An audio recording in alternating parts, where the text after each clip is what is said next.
आज पूरे यूपी में कांग्रेस के नेताओं को नजरबंद किया जा रहा है, उनको हाउस अरेस्ट किया जा रहा है। हमारे प्रदेश अध्यक्ष दर्शन करने के लिए अयोध्या पहुंचे, वहां पर उनको हाउस अरेस्ट कर लिया गया। मतलब विपक्ष के खिलाफ सारा दमन करना है।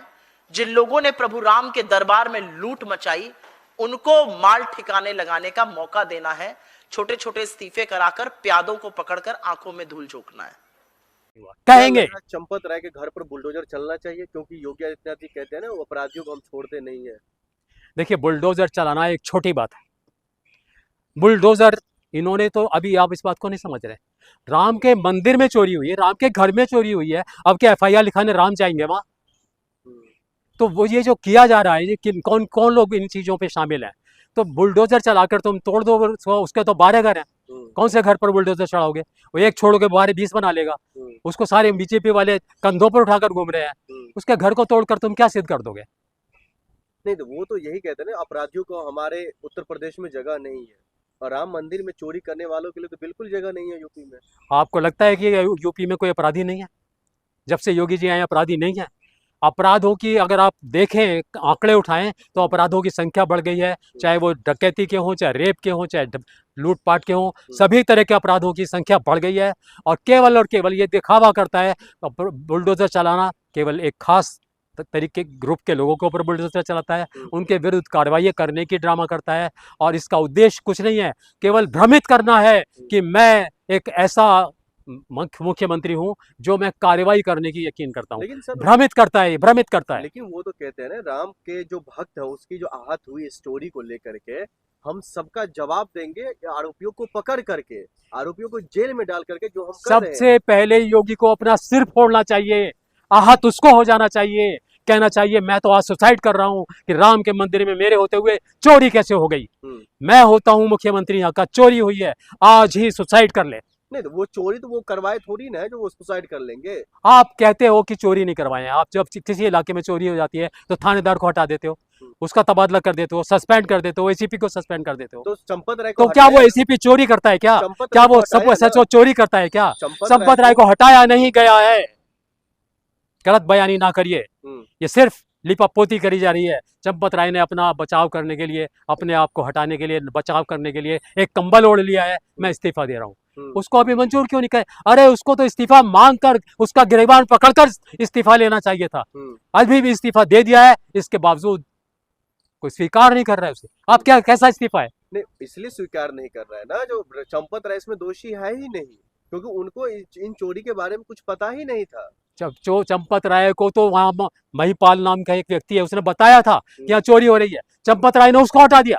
आप कह रहे हो चंपत राय को पता ही नहीं था? चंपत राय शामिल था, चोरी करवा रहा था इसमें, निश्चित रूप से योगी शामिल है इसमें।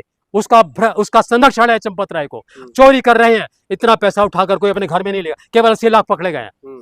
आप अभी जांच कराइए, पूरे इतने 12 सालों जब से मंदिर बना है, 5-6 साल 2020 से अब तक कुल कितना चंदा आया है और कुल कितना चंदा इस SBI में जमा किया गया है। और आपको आइडिया लग सकता है, केवल क्योंकि कोई आंकड़ा तो इन्होंने रखा नहीं, रसीदें इन्होंने इशू की नहीं, लेकिन आपको आंकड़ा लग जाएगा, आप समझ जाएंगे कि चंदे का एक थोड़ा सा हिस्सा ही SBI में जमा कराया गया है, बाकी सारा लूटकर खजाने में जमा कराया गया है, योगी के खजाने में। जो पैसा इन्होंने इस्तेमाल किया है, अगर केजरीवाल 100 करोड़ रुपए की रिश्वत लेकर उसको गोवा के चुनाव में इस्तेमाल कर सकता है, तो कौन कहता है कि अयोध्या की चोरी का पैसा मंत्रियों को, MLA और MP को खरीदने में इस्तेमाल नहीं किया गया होगा? लेकिन पिंकी चौधरी जो हिंदू सेना का अध्यक्ष है, गाजीपुर बॉर्डर से वो आते हैं, तो वो तो कह रहे हैं हिंदू का पैसा भाई हिंदू ने लिया, इसमें दिक्कत क्यों हो रही है? बहुत बढ़िया बात है।